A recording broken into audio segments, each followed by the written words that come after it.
మీ ఎలాంటి వ్యాపార ప్రకటనలకైనా వెంటనే మా ఛానల్ సంప్రదించండి. గురుగారు, గ్రహణం తర్వాత స్నానం చేయాలి అంటూ ఉంటారు. దీని వెనుకున్న శాస్త్రం ఏంటంటారు? గ్రహణం తర్వాత స్నానం చేయాలి, దీని వెనకాల ఉన్న శాస్త్రాలు ఏంటి? ఒక్క ఎనర్జీ కాదు, ఎన్నో ఎనర్జీస్ ఇన్వాల్వ్ అయి ఉంటాయి.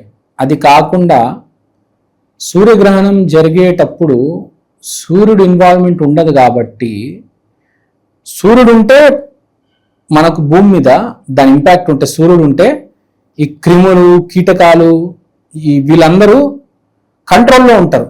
ఇప్పుడు సూర్యుడు లేడనుకోండి, ఒక 10 రోజులు ఫుల్ అసలు స్ప్రెడ్ అయిపోతాయి. మీ ఇంట్లో కూడా చూడండి, కాక్రోచెస్ మీరు తలుపులు, కిటికీలు అన్ని లాకేసి పెట్టేయండి, కాక్రోచెస్ ఒకటేసారి మల్టిప్లై అయిపోతాయి. అది మీరు డోర్లు, విండోలు ఓపెన్ చేసి సన్లైట్కి ఎక్స్పోజ్ చేయండి, అన్ని పారిపోతాయి. 90% పారిపోతాయి ఆ సన్లైట్కి భయపడి. సో సూర్యుడు ఉంటే ఒక పాజిటివ్ ఎనర్జీ ఉంది, సూర్యుడు లేకపోతే ఒక నెగిటివ్ ఎనర్జీ ఉంది.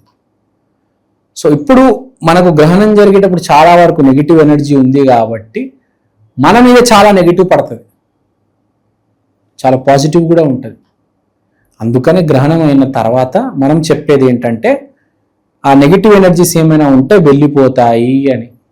శుద్ధి చేసుకుంటాము, వాటర్తో శుద్ధి చేసుకుంటాము, పాజిటివ్ మల్టిప్లై అయిపోతుంది, నెగిటివ్ వెళ్ళిపోతాయి. అది గుర్తుపెట్టుకోవాలి మనం. ఫర్ ఎగ్జాంపుల్, ఇప్పుడు మీకు ఎక్కడ కింద పడ్డాను, ఫస్ట్ ఏం చేస్తారండి? క్లీన్ చేసుకుంటారు కదా. ఇప్పుడు పర్ఫ్యూమ్ ఉంది, పర్ఫ్యూమ్ బాటిల్లో మనం వాటర్ వేసి, ఆల్కహాల్ వేసి దాన్ని ఇంకా డైల్యూట్ చేసుకుంటాం కదా. అది మంచి ఎక్స్పాండ్ అవుతుంది, నెగిటివ్ మొత్తం వెళ్ళిపోతుంది. సో బేసిక్గా అది. సో గ్రహణ కాలంలో, గ్రహణం అయిన తర్వాత శుద్ధి చేసుకోవాలి.